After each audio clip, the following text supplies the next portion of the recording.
for it. You paid $60 for it. Just let it go. Just let it go. Let it go.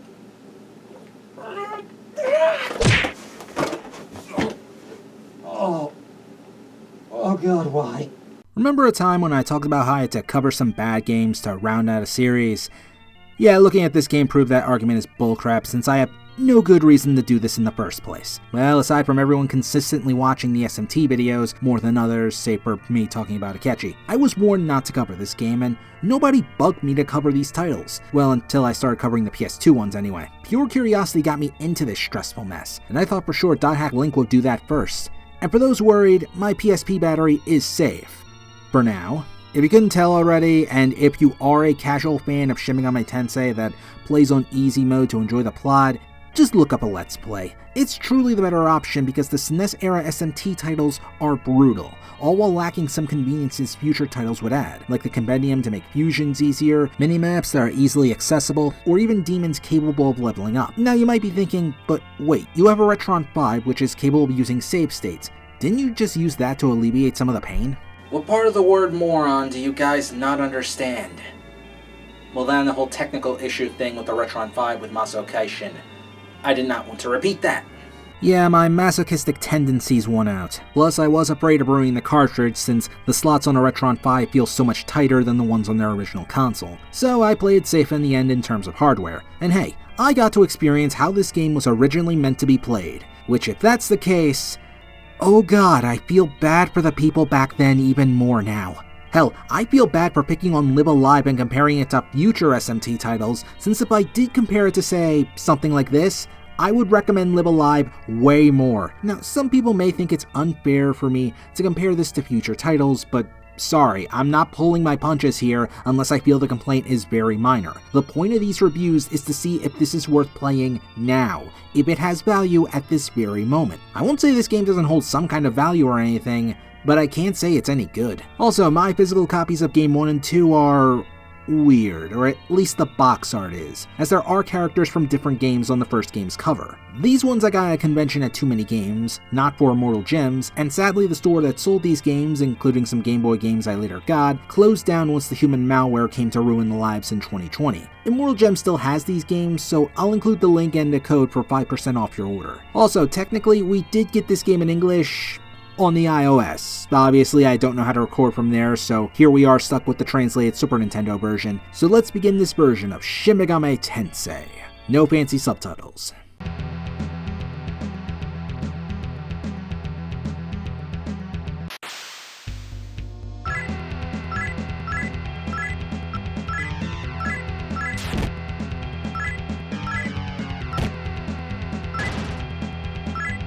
I think I'm going to keep the same format I did for Live Alive with these, if only so I don't keep saying Chaos and Law heroes constantly. Our story starts in a dream, where one by one we begin to name the heroes that will join the story. There are a different set of names given in novels and art books, so I decided to mix them up, after screwing up the first set and just saying fuck it. For our hero, I named him Kazuya.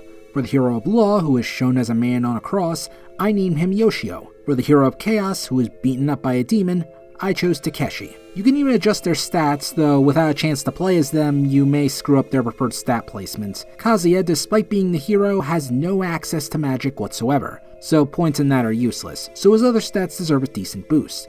Strength ups physical striking power, intelligence improves the magical defense, vitality improves basic defense and occasionally gives a boost to health, speed increases evasion and accuracy, and luck will sometimes boost multiple stat points. It also affects other things, but it's not that useful. Yoshio does have access to magic and is a pretty good spellcaster. Technically, Takeshi can also use magic, though his spell pool is tinier and he's better off being similar to the hero. Back in the dream, you also meet a lady bathing in a pond. Her name is Yuriko, and she seems to want to be with Kazuya, and throughout the game she'll actually stalk you. I do not sense good things from her. However, before something exciting can happen with the team, Kazuya's mom nags him to wake up. More importantly though is that a man by the name of Steven is trying to contact people to give them the demon summoning program, warning them of a great threat. Truly, he will be acknowledged like all those grow your penis advertisements. After taking a walk around the mall, the protagonist can start getting info regarding a bizarre string of murders, and can even witness a demon murdering someone. He manages to avoid dying at the hands of one as it flees the scene, and is able to get a free knife thanks to the victim. And I think we already know the culprit. the storekeeper of survival. Clearly he just wants me to buy all his expensive gear so the demon doesn't kill me.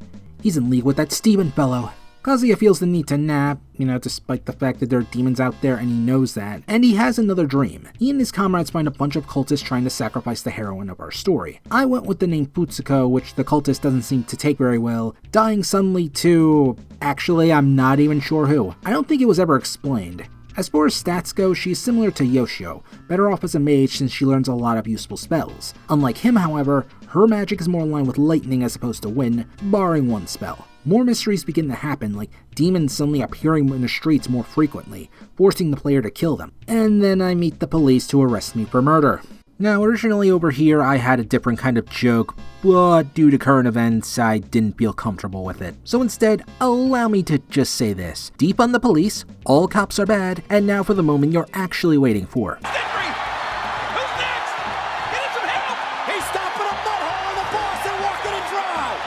Though really, the cops are taking just about anyone off the street and stuffing them into a hospital for some...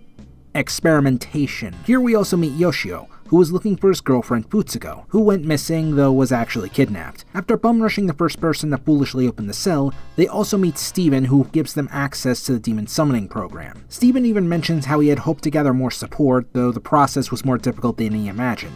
Once they escape and go into the mall, not only do they find demons, they also find Takeshi being beaten up by Ozawa's gang. Once he's saved, Takeshi laments his own weakness at being so powerless and joins up with our other two heroes. Eventually they do meet Futsuko, though she isn't Yoshio's girlfriend, rather she is the leader of a resistance against the true demon forces. There is Goto, a dude who loves his swords, kidnaps any woman named Futsuko just to get to the leader, and even wants to summon Lucifer to combat God. Then you have the American forces led by Thorman, who wants to stop Goto and is totally not evil. Except the fact that he is, as he wants to help summon God and ruin the world. Barthandalus, is that you?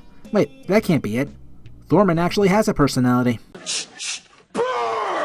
Hell, even Yoriko is involved in the plot, showing up on occasion just to get in your way, and is able to put the heroes on the back foot on multiple occasions, like swarming the heroes with zombie soldiers when they try to rescue Futsuko, or even stealing a demon they seal later by using a strong binding spell in the party, rendering them unable to act. And yes, this was annoying to get rid of since you can't use items and gotta let demons wail on you. And now we can talk about the gameplay. Well, at least I wrote this part more positively than I originally thought I would. Demons are difficult to recruit at times. Sometimes it can even feel random. Other times I had more success following certain choices, like rejecting the advances of female demons or playing the goofball with goofy demons. Given the horror stories I heard about this game, I expected way more inconsistencies with these choices. Granted, at times, some choices feel like you'll lose no matter what, leading to the demon getting angry and wanting your blood. This is the case with a certain race of demons, who may sometimes just want to kill you anyway and waste your time. Though the real challenge comes when you are finally ready to negotiate. If they just want money or items, you already have some in bulk. It's really simple. But say they want magnetite, then the gamble becomes much higher for a payoff unlikely to even be worth it. Since if you remember from the first Raito game, if you lack any magnetite, you can't summon any demons. And magnetite here is far more important until maybe towards the end of the game where you can find stuff in bulk. I heard boosting luck and intelligence helps out, and it's hard to tell what is the truth when I lack tools beyond hearing the experiences of others. Patience and taking it slow is the key to winning this game since there is no compendium like in future titles, meaning you can't just buy your way to creating a super army. Hell, you can't even level them up. On the one hand, this means you can just talk to a demon, and it'd be as effective as fusing two demons together. On the other hand, this also means you are stuck with what you got, and early on, they may prove to be worthless. Factor in managing magnetite, and this becomes needlessly frustrating. One thing I underestimated about this game was the talk ability should you already have that particular demon in your party. Unless there is a full moon, you can always converse with them in order to avoid a battle. This helped me out a lot in the final dungeon, especially when the encounter rate got ridiculous. Even more importantly, you might gain some more magnetite, or perhaps even some more cash. Considering how few enemies drop this stuff, and if the experience is eventually not worth it, give talking a shot. Then again, I was always very bad at socialization. I mean, that's why Goat Mom had to die in Undertale after all. In case you didn't notice earlier with the first demon, some scenes do force you to lose some health, though never to a degree of danger. It's not a game over if Kazuya dies, thankfully. Though if he is KO'd, you can't summon any demons. This also goes if he is cursed with something called Fly, which confused me till a friend probably pointed out that I was turned into a literal fly. I heard Ball Avatar can do this in Nocturne, though I never experienced it. If no one has a revive spell, you are kinda screwed till you get to one of the healing centers. Hell, I had a reviving spell and Futsugo couldn't revive me for some bizarre reason. Speaking of being KO'd, to add an extra kick to the crotch, all the MP is lost. Not a big deal for Kazuya since he has no MP, but for any demon or human allies, it sucks. And expect to die often early on. Well, maybe not too early since you can take your dog Pascal and fuse him with a weak demon to create Cerberus, or whatever this translated name is. He's level 42 and destroys absolutely everything this early into the game. However, due to some shenanigans involving a malfunctioning computer, Cerberus is transported to parts unknown, and thus the true difficulty of Shin Megami Tensei begins. Oh, and if you are worried about your doggo, it's possible to get him back, it's just by then you'll be way stronger than him, and his usefulness is gone. Now you see, if I could actually pet him and give him hugs, that would be a game changer. Magic early on hurts a lot, mainly because some demons can have access to second tier spells such as Agilao, and can potentially kill off party members with the utmost of ease. Magic also becomes extremely annoying thanks to Zio and Bubu spells, both of which can shock and freeze you respectively. For some bizarre reason, this game has a success rate of that happening to be almost guaranteed, meaning yes, you can get locked in a stun loop if this happens. And since magic hurts early on, wiping against certain enemies is very easy, especially when they have multi-targeting spells. This is also possible because early on, demons have a small health pool. Sometimes it feels like if they are struck once, they are dead. This changes later thankfully, though the next problem is that enemies become damage sponges, and the effectiveness of magic becomes smaller. Especially as I found demons that just weren't able to cast really strong spells. Now, in a Shin Megami Tensei game, you naturally want a ton of demons with a wide variety of spells to tackle the weaknesses of your foes, since if you only stick to, say, physical attacks, you will be destroyed by enemies who can nullify or even reflect your blows. One such battle demonstrates this in the story. You have to save the rebel leader Futsugo from being executed. As I said before, many girls named Futsugo were kidnapped in the hope of finding the rebel leader, and maybe to make her feel bad that many people had to die for her rebellion. These zombie soldiers can hit all your allies super hard, and there are a ton of them. And this is the part where I came in. Seriously, he bought me for like about $60 after I saved his ass. I'm that expensive. My Pyrojack tore through them with the Miragi spell, and since they were weak to fire, this utterly demolished them, helped with Yoshio's own spell casting.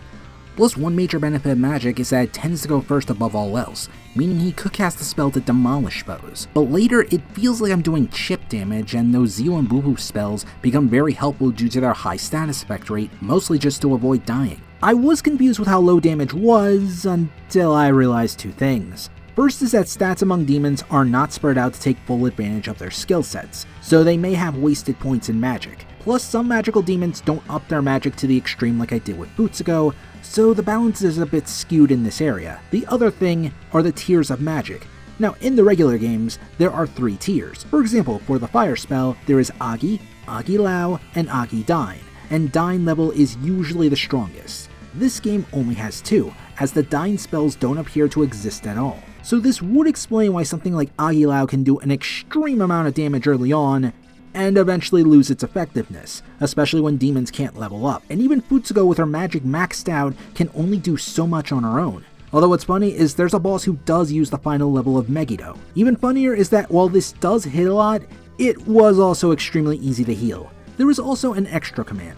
Some demons lack magic and instead have unique attacks, and if they do, you can use the extra command like to say, use a fire breath, an alluring dance, and other such skills. Sadly, these are random for some bizarre reasons, so I barely use them. Hell, status effects in general are very helpful, like using guns with nerve bullets to put enemies to sleep. Later on, you can buy magic shell ammunition, which charms foes to make fights easier. They can even work on bosses, saving you a ton of punishment if you can't spam them with Zio or Bufu spells. Which yes, if you have those spells, you can totally stunlock almost every boss in this game, even the final bosses. The game also apparently has a glitch with the translation. See, the antique shop is supposed to sell guns. Unfortunately, the glitch prevents guns from being sold. It's not a complete deal breaker, but it could have come in handy on many occasions, especially given the kind of gun the heroine wields early on, which helped decimate groups of foes. So this does explain why certain parts of me were really difficult, since Kazuya couldn't use a firearm. Enemies also come in one type only, and maybe on occasion you have to fight 2 different enemies at the same time. So technically fights are a bit easier, unless the enemy is able to be problematic with abilities you aren't prepared for,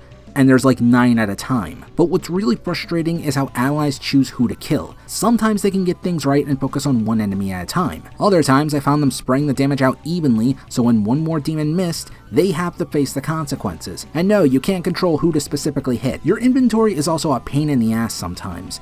If it's full, you can't even change out your equipment, and the equipment screen is really bad. It can't even fit the full name, and in order to understand what each item does, you have to use it, like granting stat boosts. Swords perhaps suffer the most of this if you don't test them out, as some, even with less useful stat gains, are really good and able to hit enemies multiple times, sometimes even making them more valuable than a gun. I unfortunately forgot which enemies drop the good sword, save for one. This demon drops one that hits for a minimum of 3 times and a maximum of 6. Making it one of the best weapons until I got the Masekados. There are also demons capable of this, though it's hard to tell at times. There's sword fusion similar to the Raido Kuzunoha games, though I never bothered since the ones demons drop work just as well. That, and by the time I got the items for the fusion, and like say a pot containing a demon, I didn't want to walk back and just wanted the game to mercifully end. It's kind of funny, as sometimes I was able to figure out ways around the game's usual bullcrap and get on by. But then there were countless other issues that ruined my enjoyment. One such example is the Diamond Realm,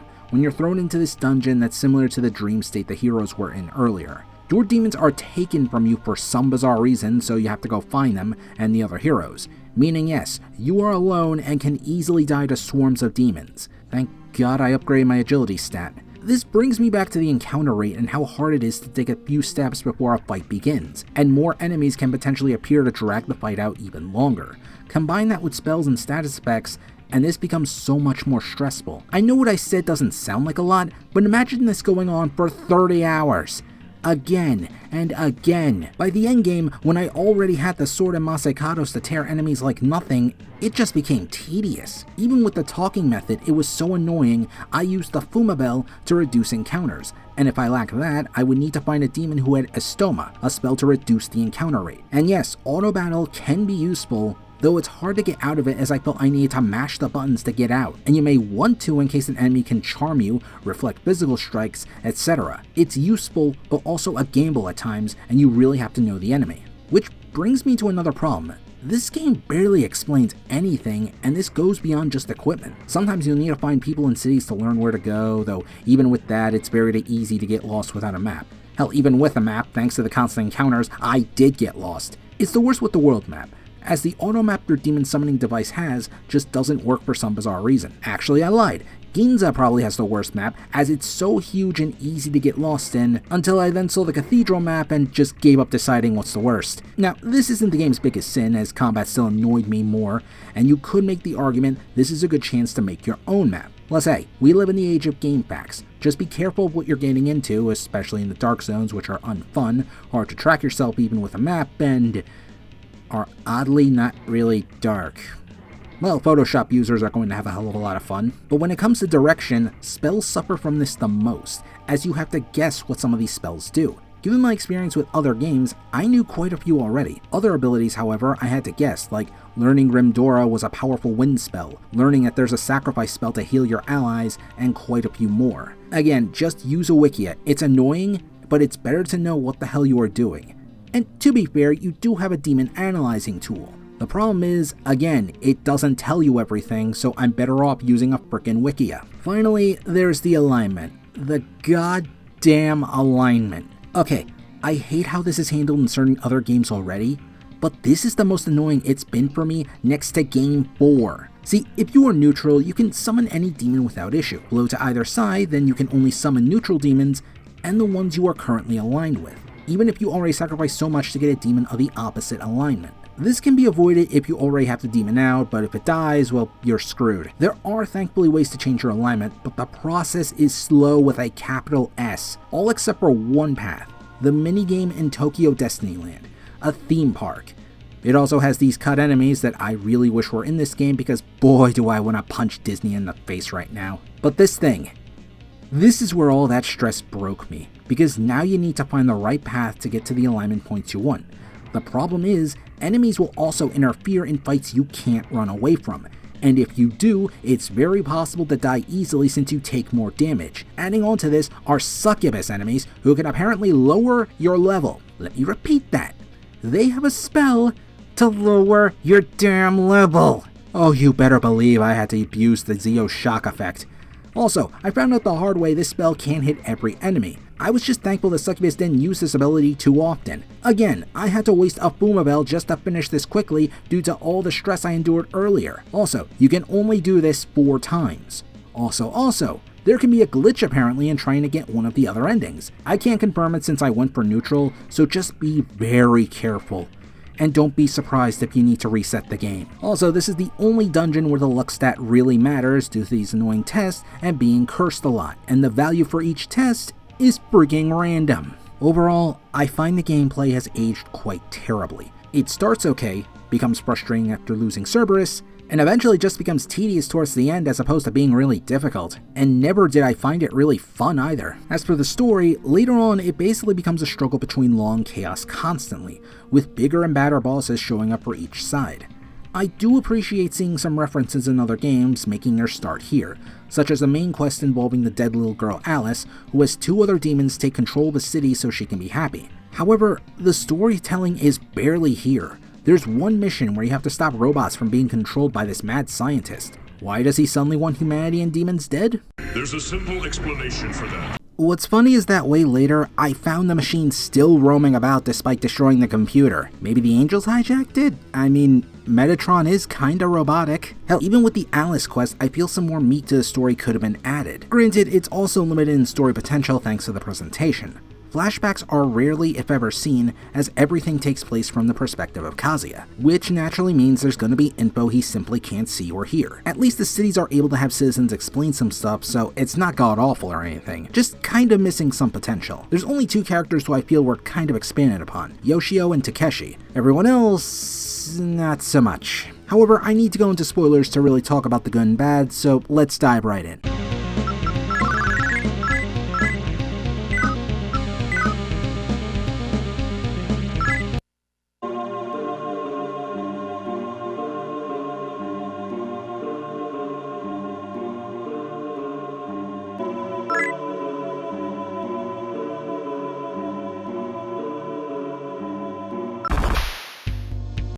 Yeah, surprising no one, things go south as deities fight each other. Though I'll give the game credit in having a fair amount of time before bringing on the super big twist. No matter what you do, Thorman is revealed to be none other than Thor himself, God of Thunder, who I was able to stunlock with Zeo magic.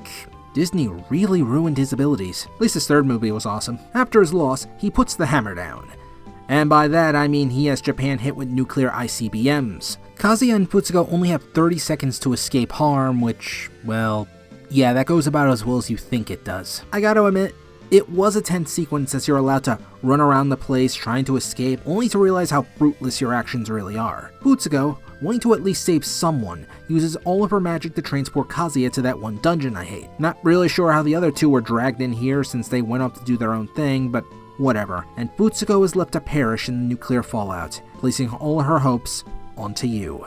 Until you go back during a time skip as the heroes arrive 30 years later and Futsugo is reincarnated. And everything about her that was interesting dies as she clings to Kazuya, sadly. Yet Tokyo also goes through worse damage, and I also get to complain yet again about the story as this has the most baffling choice. Eventually, a grand cathedral is set up to summon and welcome God himself. Certain events pit Yoshio and Takeshi against one another, and both want Kazuya's help in finding the Devas. Takeshi wants their aid against God's forces, while Yoshio wants to kill them, as the Devas are the ones casting a protective barrier. I'm assuming they're also the reason there was no radiation from those missiles. So as someone on the neutral pathway, I fight the Devas anyway to prove my might, and then God flips Japan since the Devas are gone.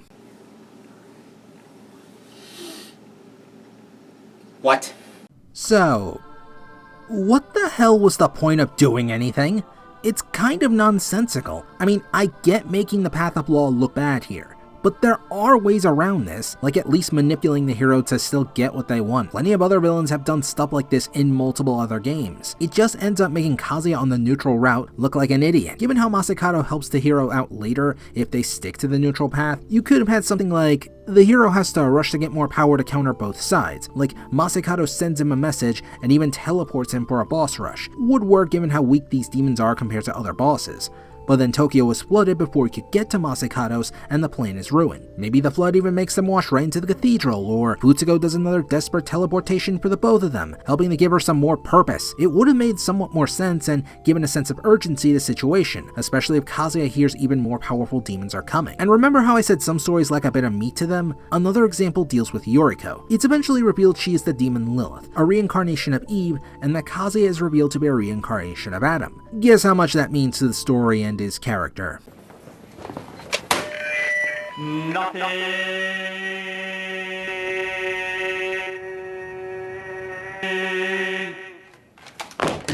It could have been interesting to see, and the game has some nice ideas, like Yoriko stopping herself from killing Kazuya out of pure jealousy over the heroine. She even gets angry when you kill Takeshi, despite the fact she was using him to get closer to Kazuya, showing there was still a heart despite her urge to kill. I feel there was more of a story to tell here, and that maybe a remake could do it more justice. Louis Cypher also plays a really minor role. I only ever ran into him twice, and once he tried to lure me into fighting Beelzebub, likely to ensure his chaotic army would win. Though if you are on the Chaos route, you can get Beelzebub for free as a demon party member. He does a bit more in the Chaos route, congratulating Kazuya and warning them about the true enemy they must destroy, God himself, but other than that, not a whole lot. The same goes for Steven, sadly. He really barely does anything beyond just giving you the program, upgrading it over time, and that's basically it. So let's just cover Takeshi and Yoshio, who I feel are the most interesting. Yoshio is the hero of Law, a man who just wanted to find his girlfriend. When the gang joined the rebel leader Futsuko, he leaves to try and find his own girlfriend, and once they are back after a 30-year time skip,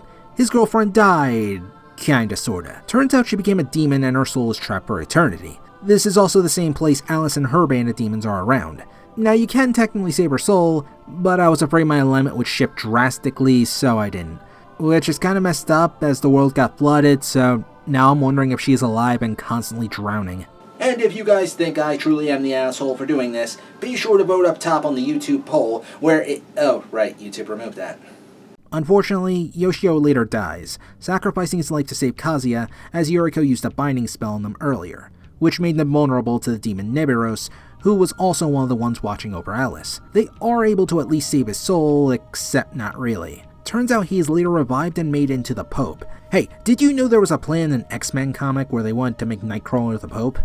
I'm not kidding and have no point in bringing that up, just wanted you to have another silly image in your head. At any rate, Yoshio was brought back to life, though clearly brainwashed, blindly believing in God out of nowhere. It really showed how far he's fallen, since he was still a helpful character and wanted to do good. Granted, his dialogue at times made it a bit, well, sometimes he seemed like an idiot. And at least Takeshi was smart enough to call him out on it, like when they both tried to calm down the hero after his mom was killed by demons. His characterization suffers from this, but it does demonstrate the flaws in the Law ideology, how being so devoted blinds you, doesn't make you question anything, so many people die as a result of this. They don't want to question or understand. They just want to burn people at the stake for being non-believers. The cause is more important than anything. Damn everything else, even if people point out how illogical everything is. By the time he dies, it's only then does he finally realize how much he was used like a fiddle. Our Chaos hero Takeshi is probably the most interesting character of the four humans. The most we know about Takeshi before meeting him was him being roughed up by Ozawa and his cronies, as he tried warning people about the demons. After getting beaten up, he hated how weak he was, desiring more power, to get revenge against Ozawa. When the gang splits up when Futsugo joins, that's one of his main goals, to kill Ozawa. And after the 30-year time skip, he definitely gets his revenge. As the gang meet Ozawa, who's been brainwashing people to obey him and everything, they try to fight him, but are quickly pushed back against a new powerful demon. So Takeshi has a brilliant idea. Use himself with a demon to become something even greater. It worked for Pascal the dog after all, though Yoshio warns him that his soul may be corrupted or lost by doing so. Again, my dog seemed perfectly fine. Also, he's gonna fuse with one of your demons. It looks like it's random, but from what I can tell, it's always going to be a chaos one. So I was lucky I had a crappy slime for him to steal, though he got his revenge by doing this to my screen after the fusion. After becoming the Shredder's lemur cousin, he is able to withstand Ozawa's demonic guardian and beat it alongside the others. Afterwards, he kills Ozawa and parts with his friends, realizing how their softness will just hold him back.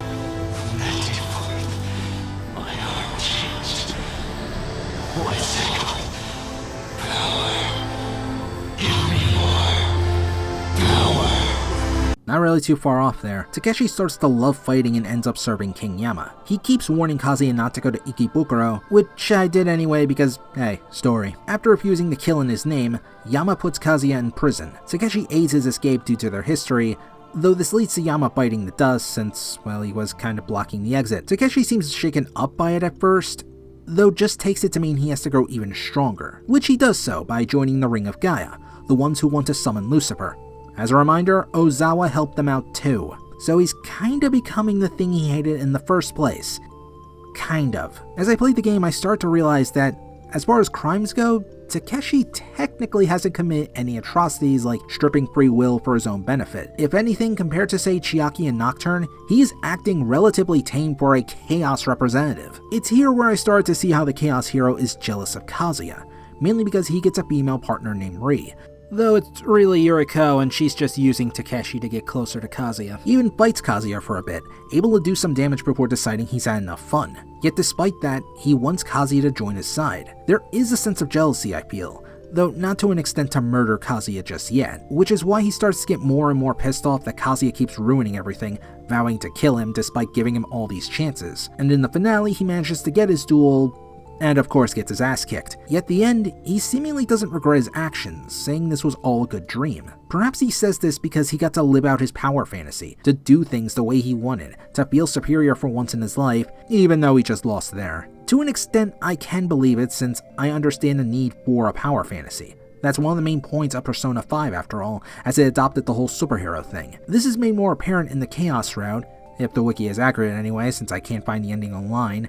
And hell no, I ain't playing this game again. There he finds out Ri is actually Lilith, realizing she was just using him to get to Kazuya and just wants to be left alone. This damages their friendship, and makes Takeshi try and use the Devil Ring, a powerful item meant to be used in the war against God. Simply by using it though, he ends up killing himself. This little bit was enough to prove how jealous he was of Kazuya. So what does it say about Chaos? Well, disorganization for starters. Everyone has their own goals and using each other to achieve it. The world is left in ruins already, yet there still needs to be some kind of ruler in a way. Unfortunately, it's all left to the strongest since, hey, who else is coming up with a better idea? And if they are, they likely won't survive without your power anyway. And at the end of the day, they use people too, manipulate them into doing their bidding. And on the show, we already saw how Lucifer played people like a fiddle. And no one has been so excellently played like Takeshi. Well, maybe Yoshio, but hey, God had an easy start with him being dead and all. But yeah, this game was painful, and the ending demonstrates this. Even after getting the neutral ending, the game painfully describes why neutrality is so important, why a proper balance between the two is necessary, something I already figured out thanks to other games. And it just goes on so slowly. It's why while I still respect the history and what it's done for the franchise, I can't recommend playing this one. It's not fun, and any message it has is said better in multiple other games with far better gameplay and characters. But no matter what, I can't say this game doesn't represent what I consider to be critical to the Shin Megami Tensei series. And it was interesting to see how these ideas were forming, even if I'm kind of worried about the previous Megami Tensei games and their stories all of a sudden. My friend, as she helped me edit the script, described the Digital Devil story novels as trashy, but who really knows? I don't fully regret my time with this game, but I'm thankful to be done with this one, for it was the most stressful game I've ever had to review for this channel, and the sad part is it still isn't the worst. If you wish to help my journey through the rest of these SMT games, along with other titles I want to cover, please consider supporting me on Patreon. With your support, I can eventually cover the Persona games, some of which are locked behind beta because Atlus hates money. Though, knowing my luck, by the time this video goes out, they will prove me wrong, or only put Persona 3 or 5 on PC, I don't know. At least someone will be happy. However, if you are low on cash, which is very understandable since capitalism sucks, you can always help keep this channel relevant and out of YouTube crushing it by liking this video if you enjoyed it, commenting, sharing, and subscribing. I don't know what's next, but I sure as hell am not doing SMT2 for a while. Let me at least regain some of my lost sanity. I'm the smartest moron, and thank you for watching.